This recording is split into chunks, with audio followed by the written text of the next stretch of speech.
So as the relationship proceeded, we were, I was leading worship at church. He was involved at church. Um, and then we just kind of dated. And then there was one night, very quickly, we decided to get married. It was kind of like this very fast moving thing. He was older than me, so he was ready to get married.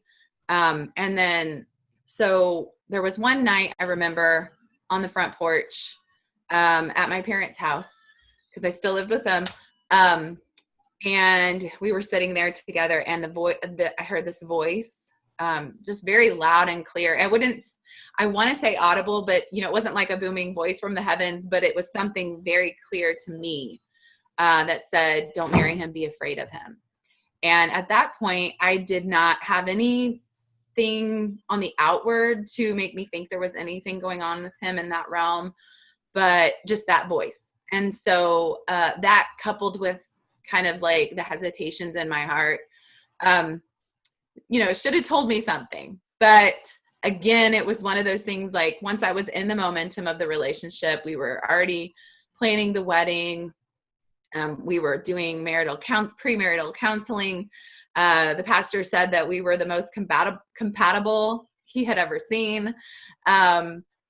And so just kind of going along with that momentum, I just kind of moved past that. And I was still connected to the Lord at that time. I was praying, and I was like, Lord, just let this work out if it's your will. And so some of the things seemed to go together well.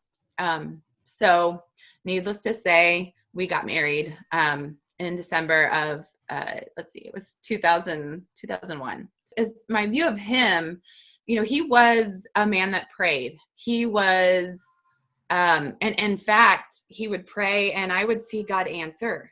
And so it was it was a kind of a difficult time for me, because here he was praying, speaking about the word of God. We did music ministry together, but he could not get his temper under control. And he was very verbally abusive. He would call me names.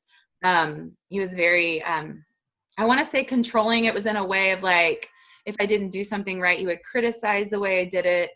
And obviously he was physically abusive. So I kind of looked at him and said, he didn't understand, God, why is this man who prays to you, who seeks your face?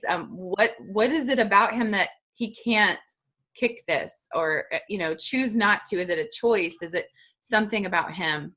So that was, I would say that my view of him was just, and I also want to add, there were things that he would say and things that he would do that, I knew he was a self-absorbed person.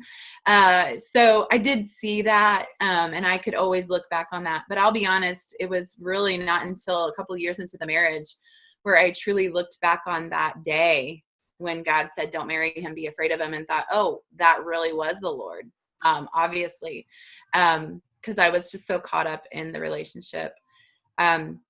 So to answer about the view of myself, like I said, it was more something that I realized afterwards.